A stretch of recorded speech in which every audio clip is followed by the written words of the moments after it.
Ano po masasabi niyo? At doon siya nandito siya ngayon sa Las Vegas.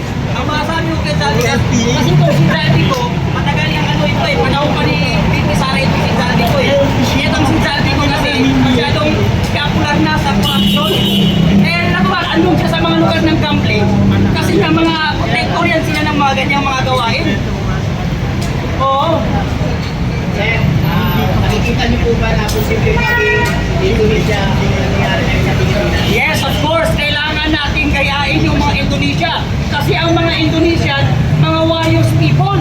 Habang ang mga Pilipino naman, mga keyboard warriors. Kaya wag na tayo magpakatapang sa comment section. Sumama na kayo dito mamayang 5 minutes sa ito slide. Gayahin natin ang Indonesia. Ang Indonesia, pinabagsak nila ang gobyernong mga korupsyon. Pabagsakin na rin natin ang gobyerno dito sa ating mga korupsyon. Ilang presidente nang dumaan. Ang Pilipinas, palit tayo ng palitang presidente, pahirap ng pahirap ang mga Pilipino. Sino pa ba ang hinintay natin presidente na maupo? Sino pa ba ang mamumuno sa atin sa hindi korupsyon? Kaya dapat maaga pa, lumabas na kayo dyan at kayahin natin ang Indonesia. Pabagsakin natin ang gobyernong ito na puno ng korupsyon. Oo, mas maganda yan. Sunugin natin ang bahay ng mga congressman na yan. Kaya nang ginawa ng mga Indonesia. Hindi ako matatakot kahit mamatay ko ngayon. Hindi ako matatakot na mamatay. Hindi ko pagsisisihan na nagsasalita ako ng katotohanan laban sa mga politikong buhaya na yan. Kasi kung walang magsasalita, walang mangyayari sa ating bansa. Kaya magtulungan na lang tayo para mapatalsik ang mga buhaya na yan sa gobyerno natin. Akalanin mo, merong mga taong natutulog na hindi nakakakain. Meron palang mga anak ng kontraktor na kumakain ng nagkakalaga ng 750,000. Isang kainan lang. Hindi na sila nahiya. Tapos si Jella Alonte, hindi na nahiya na mag-post po sa Instagram na wala daw siyang utang na loob sa mga Pilipino. Putang ina mo! Ang mga anak ng kontraktor na hindi nahihiya kumain sa kabanang bayan, gago, inutil, tarantado, putang ina yung lahat. Yan ang dapat sa inyo, minumura kayo. Kaya uulitin ko, sa mga anak ng kontraktor at sa mga kontraktor at politiko ng mga buhaya, gago, inutil, tanga, tarantado. Yan ang dapat sa inyo. Wala kayong karapatang kainin ng kabanang bayan. Oo, may korupsyon. Dapat kumura pa kasi hindi ka mabubuhay. Pero ang pinagkaiba nyo sa ibang politiko, nangungura pero may nagagawa. Kayo puro kurap, walang nagagawa. Kaya lumabas na kayo, kayain natin ang Indonesia. Oo, hindi tayo dapat matakot sa kanila. Hindi tayo dapat matakot sa politiko na mga kurakot. Bakit? Hindi sila magiging congressman, hindi sila mauupo sa posisyon kung hindi dahil sa atin. Kinakailangan na tayo. Pag oras na ng butante, pag eleksyon, hinahanap ang mahihirap. Pag ako ang nanalo, ibibigay ko lahat ang gusto ninyo. Merong libreng medical, merong libreng bigas. Pero pag naupo ang mga putang inang kurakot na yan, after election, hindi nila tayo naaalala. Hindi nyo ba napapansin? Makdo lang ang papasukan mo?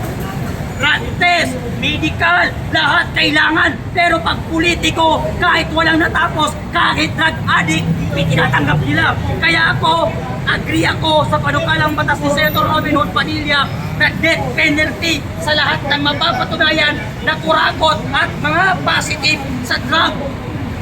Pero bakit hindi nila ina-aproban? Bakit hindi ina-aproban ng administrasyon ngayon?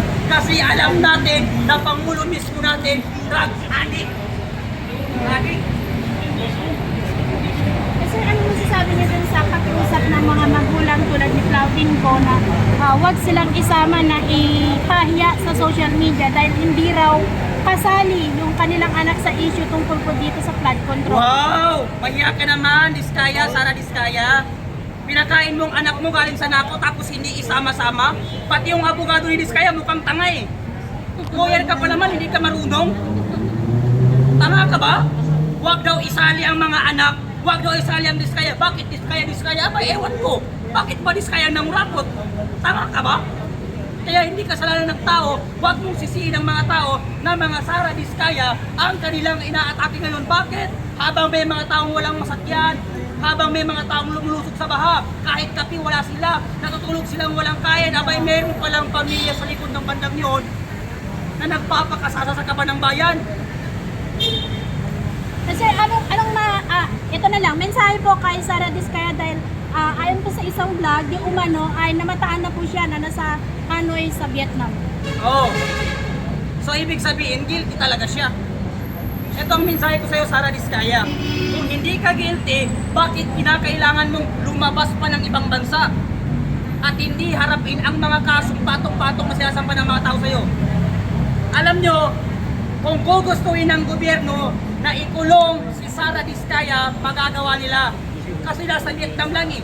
Eh si Alice Go, saan siya tagtagpunon? Inabol pa rin siya.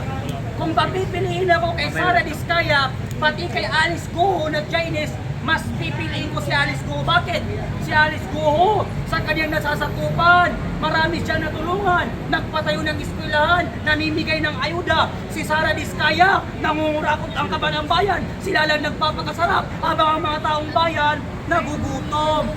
Kaya mas pipiliin ko si Alice Go kesa kay Sara Diskaya. Si Sara Diskaya, Pilipino, pero walang pagmamahal sa Pilipino.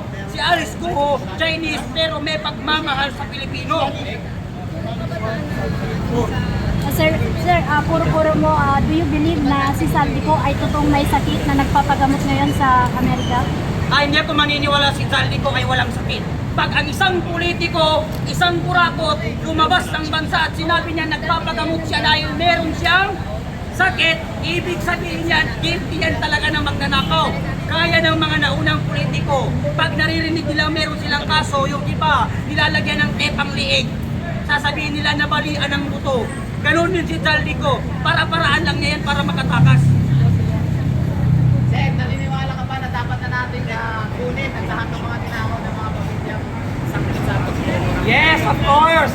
Kailangan nating bawiin ang lahat ng kayamanan ng kaban ng bayan na ninakaw at kinain ng mga politiko at ng mga kontraktor na yan. Karapatan nating hungkatin yan. Karapatan natin imbestigahan yan. Karapatan nating hanapin kung saan napunta as a taxpayer. Lahat tayo nagbabayad ng buwis at kinakain namang nila. Kaya dapat nating bawiin ang lahat ng mga ninakaw nila. Kailangan maibalik yan sa kaban ng bayan. Yan ang dapat natin gawin. Pero ano naman masasabi ko kay Benny Abante? Okay, ito ang mensahe ko sa son of appointed son of Comelec. Ikaw, Congressman Abante, para kang hipon. Utak hipon, si Congressman Abante, utak hipon. Bakit ko sinabing utak hipon? Kasi ang hipon, naghalo ang utak pati tae. Hindi niya napaghihiwalay ang tama't mali. Akalanin mo, binabaha ang Luzon. Ang palpak na flood control ay nasa Luzon. Ang iniimbestigahan niya, nasa Davao, gago. Pangam. Akalanin mo ang palpak na flood control nasa Luzon. Ang palpak na budget, eto ngayong administrasyon ni BBM. Tapos, ang linubog ng baha, Luzon, ang iniimbestigahan, Davao. Tanga ka ba? Hindi ko alam kung paano nangyari ang appointed sa ng Comelec na yan eh. Hindi naman binoto ng tao, pero naupo. Nakakahiya. Oo. Kaya kaya namin sa'yo kay Abante. Utak hipon. Nagano ang tae pati utak. Hindi na kayang pag-iwalay ang tama't mali. Yun lang.